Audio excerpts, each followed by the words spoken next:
नमस्कार मित्रों आप सभी का स्वागत है हमारे YouTube channel the fire study पर।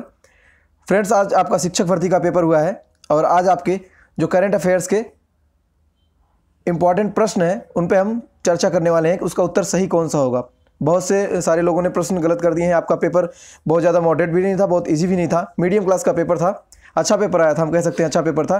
करंट अफेयर्स को ज़्यादातर तवज्जो दिया गया है इस बार 2018 के करंट अफेयर। जो लोग मेरा पिछला वीडियो अभी जब मैंने परसों अपलोड किया था और 70 इंपॉर्टेंट क्वेश्चन दिए थे, उसमें से आपके 20 प्रश्न आए हैं। आपके 30 प्रश्नों में से 20 प्रश्न सिर्फ एक लेक्चर में से आया है। आप सोच सकते हैं मेरे वीडियो की पावर क्या है। तो आप परसों का वीडियो आप देख सकते हैं फ्रेंड्स। वन लाइनर मैंने आपको 70 प्रश्न बताए थे, जिसमें से आपका 20 प्रश्न वहीं से आ गया है। तो आप समझ सकते हैं। और अभी तक जो लोग नए व्यूवर्स मेरे चैनल को देख रहे हैं वो लोग मेरे चैनल द फायर स्टडी को सब्सक्राइब कर लें और घंटी को दबा लें, जिससे कि आगामी परीक्षाओं की तैयारी आसानी से आप घर बैठे कर सकते हैं। तो चलिए आज का आप 34वां प्रश्न से हम शुरू करते हैं आपके जीएस के।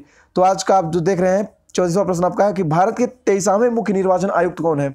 चीफ इलेक्शन कमिश्नर आपके सुनील अरोड़ा हाल ही में बने हैं। इसके पहले आपके ओपी रावत 22वें थे और अचल कुमार ज्योति जो है ए के ज्योति आपके 21वें थे, ओपी रावत 22वें और 23वें जो है सुनील अरोड़ा जी आपके भारत के मुख्य निर्वाचन आयुक्त हैं। तो सही उत्तर है इसका तीसरा, सुनील अरोड़ा। चलिए अगले प्रश्न पे बढ़ते हैं हम लोग का। अगला प्रश्न है कि भारत में राष्ट्रीय खेल दिवस कब मनाया जाता है। तो भारत में राष्ट्रीय खेल दिवस 29 अगस्त को मनाया जाता है, चूँकि 29 अगस्त के दिन ही भारत के हॉकी के जादूगर कहे जाने वाले मेजर ध्यानचंद का जन्म दिवस है। इसी अवसर पर भारत में राष्ट्रीय खेल दिवस मनाया जाता है 29 अगस्त को। अगला प्रश्न देखते हैं क्या है कि बुद्ध चरित्र महाकाव्य किसने लिखा है। तो बुद्ध चरित्र महाकाव्य आपका लिखा है अश्वघोष जी ने। अश्वघोष जी ने महात्मा बुद्ध के बारे में किताबें लिखी है और जिसका नाम दिया गया है बुद्ध चरित्र। तो किसने लिखा है? अश्वघोष। पहला उत्तर आपका सही है।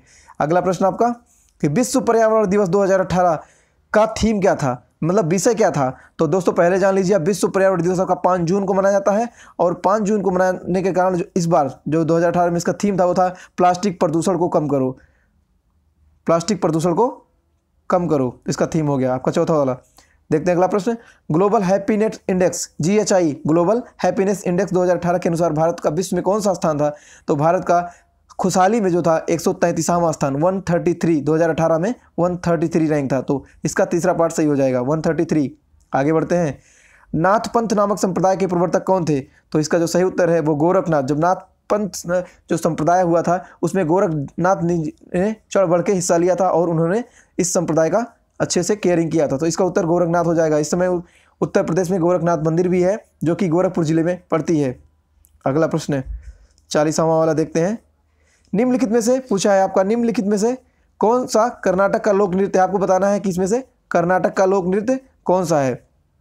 दोस्तों आपका गरबा गुजरात का है, चरकुला यूपी मथुरा का है, जवारा राजस्थान का और यक्षगान आपका कर्नाटक का है। तो इसका जो सही उत्तर हो जाएगा वो हो जाएगा यक्षगान। यक्षगान लोक नृत्य आपका कर्नाटक का लोक नृत्य है। आगे प्रश्न बढ़ते हैं हम लोग। अगला प्रश्न 41वां आपका है। कांचीपुरम में कैलाशनाथ मंदिर यानी शिव मंदिर, जिसकी भीतरी दीवारों में रंगों से मूर्तियां बनाई गई हैं, और इसको किसने बनवाया था। तो इसको बनवाया था नरसिंह वर्मन ने। नरसिंह वर्मन फर्स्ट ने इसको बनवाया था, नरसिंह वर्मन फर्स्ट ने। तो आपका तीसरा वाला सही हो जाएगा। चलिए आगे बढ़ते हैं। अगला प्रश्न। मिर्जापुर प्रसिद्ध है किसके लिए। तो मिर्जापुर आपका प्रसिद्ध है कजरी के लिए, चूंकि चरकुला नृत्य के लिए आपका मथुरा प्रसिद्ध है और कजरी के लिए मिर्जापुर और सोनभद्र। तो आपका कजरी के लिए हो जाएगा मिर्जापुर। आगे बढ़ते हैं। अगला प्रश्न। किस राज्य में भारत का 100वां एयरपोर्ट बना है। किस राज्य में भारत का 100वां, अभी हाल ही में प्रधानमंत्री नरेंद्र मोदी ने भारत का 100वें एयरपोर्ट का उद्घाटन किया है जो कि सिक्किम की राजधानी गंगटोक में है, गंगटोक में। और आपका जो 100वां स्मार्ट सिटी है वो मेघालय के शिलांग है। 100वां स्मार्ट सिटी, कंफ्यूज मत होइएगा, 100वां स्मार्ट सिटी आपका शिलांग है, मेघालय के राजधानी। और 100वां इस एयरपोर्ट मोदी जी ने उद्घाटन किया सिक्किम की राजधानी गंगटोक में। अगला प्रश्न 44वां आपका। केंद्रीय ग्लास एवं सिरेमिक अनुसंधान केंद्र कहाँ स्थित है। तो ये आपका खुर्जा में स्थित है। कई लोग फिरोजाबाद और कानपुर में कंफ्यूज थे। तो कानपुर आपका चमड़े उद्योग के लिए है और फिरोजाबाद जो है आपका चूड़ियों के लिए मशहूर है, और आगरा में दोस्तों चटाई कालीन खिलौने के लिए प्रसिद्ध है। आगे बढ़ते हैं। अगला प्रश्न 45वां वाला। वर्ष 2018 का रेमन मैग्सेसे अवार्ड किसे प्रदान किया गया। तो दो लोगों को मिला था 2018 में, एक सोनम वांगचुक और दूसरा भरत वाटवानी। तो ये जो इसका उत्तर है सही है, भरत वाटवानी और सोनम वांगचुक। तो इनको मिला था आगे बढ़ते हैं।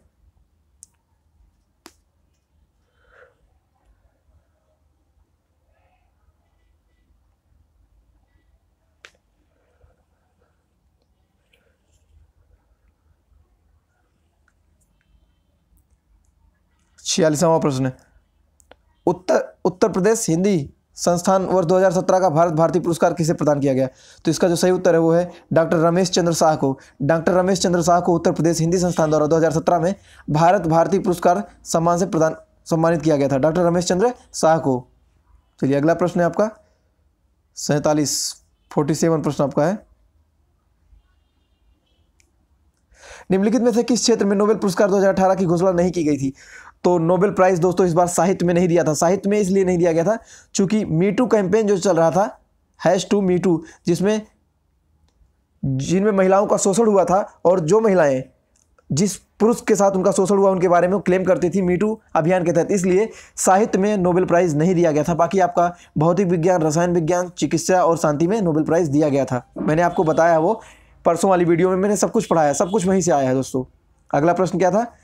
US ओपन टेनिस टूर्नामेंट 2018 महिला एकल विजेता कौन थी? दोस्तों मैंने आपको पढ़ाया था कि 4 ओपन होता है, 4 ग्रैंड स्लैम होता है। पहला होता है ऑस्ट्रेलियन, दूसरा होता है फ्रेंच, तीसरा होता है विंबलडन और चौथा होता है अमेरिकी ओपन यानी US ओपन, जिसमें महिला प्लेयर जो जीती थी आपकी वो थी नाओमी ओसाका और पुरुष में आपके थे जोकोविच। तो चलिए आगे देखते हैं। 65वें फिल्म राष्ट्रीय फिल्म पुरस्कारों में 2017 के लिए सर्वश्रेष्ठ फीचर फिल्म पुरस्कार, तो दोस्तों आप लोग कंफ्यूज मत होइएगा, विलेज रॉक स्टार गई थी 65 राष्ट्रीय फिल्म पुरस्कार में, और तुम्हारी सुलू जो है ये 63 में गई थी तुम्हारी सुलू, और 65वें राष्ट्रीय फिल्म पुरस्कार में विलेज रॉक स्टार को सर्वश्रेष्ठ फीचर फिल्म पुरस्कार का अवार्ड दिया गया था। कंफ्यूज मत होइएगा आप लोग। अगला प्रश्न, दिसंबर 2018 में जलवायु परिवर्तन पर अंतर्राष्ट्रीय सम्मेलन कहाँ आयोजित किया गया? तो इसका जो सही उत्तर है दोहा कतर में। चलिए आगे बढ़ते हैं। कतर की राजधानी दोहा, जहां फीफा वर्ल्ड कप खेला जाएगा 2022 में। अगला प्रश्न, निम्नलिखित देशों में किससे प्रधानमंत्री नरेंद्र मोदी 11 मई 2018 को रामायण सर्किट की शुरुआत किए थे? ये रिपीट क्वेश्चन है। अगर आपको याद हो कि यूपीपीसीएस का जो इस बार पेपर हुआ है, सारे आपको 8 से 10 प्रश्न यूपीपीसीएस के रिपीट मिलेंगे शिक्षक भर्ती में। तो 11 मई 2018 को रामायण सर्किट की मोदी ने शुरुआत की थी, वो नेपाल से। नेपाल की राजधानी काठमांडू, वहाँ की करेंसी नेपाली रुपया, और अभी हाल ही में नेपाल सुप्रीम कोर्ट के चीफ जस्टिस बने हैं जेबी राणा। 52 प्रश्न आपका, देखते हैं क्या है। भारत का शेक्सपियर किसे कहा जाता है? सब लोग जानते होंगे कालिदास, जिस डाल पे बैठते थे वही डाल काटने लगते थे, कालिदास, इनको भारत का शेक्सपियर कहा जाता है। अभिज्ञान शाकुंतलम जिनकी प्रमुख रचना है। कुंभ मेले की यूनेस्को की अमूर्त सांस्कृतिक धरोहर सूची में कब शामिल किया गया? 2017 में दोस्तों, 2017 में कुंभ मेले को यूनेस्को की अमूर्त सांस्कृतिक धरोहर सूची में शामिल किया गया था 2017 में। और कुंभ मेले का जो थीम है इस बार, चलो कुंभ, दिव्य कुंभ, भव्य कुंभ। 54 प्रश्न अब देखते हैं क्या है कि कथकली किस राज्य का प्रमुख शास्त्रीय नृत्य है? तो कथकली केरल का है। सौरभ चौधरी का संबंध किससे है? तो सौरभ चौधरी का संबंध शूटिंग से है, यानी शूटिंग का मतलब होता है निशानेबाजी से सौरभ चौधरी का संबंध है। स्टैचू ऑफ यूनिटी की ऊंचाई कितनी है? मोस्ट इंपॉर्टेंट, देखिए जिनका भी ये पेपर था उन्होंने गलत कर दिया, 169 लगाए, गलत है। 182 मीटर विश्व की सबसे ऊंची स्टैचू ऑफ यूनिटी की मूर्ति है, जो कि गुजरात में नर्मदा नदी के जो सरदार सरोवर डैम है वहाँ नर्मदा जिले में स्थित है। 182 मीटर, भारत के लौह पुरुष कहे जाने वाले सरदार वल्लभ भाई पटेल की मूर्ति 182 मीटर की विश्व की सबसे ऊंची प्रतिमा है। और इसी 31 अक्टूबर के दिन ही राष्ट्रीय एकता दिवस भी मनाया जाता है, ये भी याद रखिए आप लोग। चलिए 57 प्रश्न देखते हैं क्या है आपका जीएस में। भारत की पहली इंजन रहित रेलगाड़ी तैयार हुई, उसका क्या नाम है? तो दोस्तों मैंने आपको कल परसों वाली वीडियो में पढ़ाया था कि ट्रेन 18 जो कि चलेगी नई दिल्ली से बनारस, इसका 2 स्टॉप होगा, कानपुर और इलाहाबाद। ट्रेन 18 जो कि इंजन रहित है ट्रेन, ये इसमें इंजन नहीं होगा। और अभी जर्मनी ने हाइड्रोजन से चलाने का प्रयास किया है, और ईंधन से नहीं चलेगी, हाइड्रोजन चलेगी। कहाँ की? जर्मन की, ये भी याद रखिएगा अगले एग्जाम की तैयारी के लिए आप लोग। 58 प्रश्न, मार्च 2018 तक भारत का सबसे तेज सुपर कंप्यूटर निम्नलिखित में से कौन सा है? तो प्रत्यूष, इसका सही उत्तर है प्रत्यूष, सही है। अगला प्रश्न है 59, 90 भास्कर 2018 की सर्वश्रेष्ठ फिल्म पुरस्कार है। तो यहाँ पूछा गया 90वें ऑस्कर, तो ऑस्कर की जो 90 ऑस्कर हुआ 2018 में दोस्तों आपको 90s ऑस्कर अवार्ड मिला है, तो उसके लिए the shape of water, the shape of water को 90 ऑस्कर अवार्ड 2018 में मिला है। अगला प्रश्न है कि मानव विकास सूचकांक 2018 में भारत का कौन सा स्थान है? तो मानव विकास सूचकांक में भारत का स्थान 130 है। इसके पहले 131 था, लेकिन अब भारत का स्थान 130 हो गया है। चलिए, द एक्सीडेंटल प्राइम मिनिस्टर, जो कि अभी मूवी आ चुकी है और संजय बारू की एक पुस्तक है, संजय बारू की किताब है। पीसीएस का रिपीट क्वेश्चन दोस्तों, कुलदीप नायर नहीं होंगे इसके, संजय बारू ने पूर्व प्रधानमंत्री डॉक्टर मनमोहन सिंह के ऊपर लिखा है। उनका 2004 से लेकर 2014 का जो कार्यकाल है उसके बीच में उन्होंने सारी चीज़ें लिखा है इस किताब में, और इस मूवी आधारित रिलीज हो रही 14 जनवरी 2019 में मूवी भी रिलीज होगी, द एक्सीडेंटल प्राइम मिनिस्टर। इसके लेखक संजय बारू जी हैं। 62 प्रश्न आज का एग्जाम वॉरियर्स के लेखक, आज जो आपसे पूछा गया एग्जाम वॉरियर्स के लेखक, तो इसके लेखक हैं भारत के प्रधानमंत्री नरेंद्र मोदी जी लिखे हैं। एग्जाम वॉरियर्स छात्रों के ऊपर लिखा है कैसे परीक्षा दिया जाता है, इसके ऊपर आधारित एग्जाम वॉरियर्स नरेंद्र मोदी की पुस्तक है। मिल्कमैन उपन्यास की लेखिका कौन है? तो एना बर्न्स, मोस्ट इंपॉर्टेंट। मिल्कमैन आपका उपन्यास है और सबसे हिट उपन्यास रहा है 2018 का, इसलिए इनको पुरस्कार दिया गया था एना बर्न्स को, मिल्कमैन उपन्यास की लेखिका। तो अगर ये मेरा वीडियो आपको अच्छा लगा हो, मेरा एक्सप्लेनेशन आपको अच्छा लगा हो, तो मेरे चैनल द फाइव स्टडी को सब्सक्राइब कीजिए, और आगे के और भी जो प्रश्न हैं आपके साइंस के हैं, मैथ के हैं, रीजनिंग के हैं, उनके पे भी हम अगली वीडियो में चर्चा करेंगे। आप पूरा वीडियो मेरा देखिए और वीडियो को लाइक कीजिए, शेयर कीजिए अपने मित्रों को। ये जितने भी मैंने उत्तर बताए हैं, एक भी गलत उत्तर नहीं है, सारे 100% उत्तर आपके सही है। तो वीडियो पसंद आया शेयर जरूर कीजिए जल्दी जल्दी फ्रेंड्स, और वीडियो को लाइक करना ना भूलें, कमेंट करना ना भूलें। अगर आपको कोई डाउट है तो कमेंट करके आप पूछ सकते हैं। मिलते हैं अगली वीडियो में इसी शिक्षक भर्ती का नए पार्ट के साथ। तब तक के लिए नमस्कार, जय हिंद, जय भारत।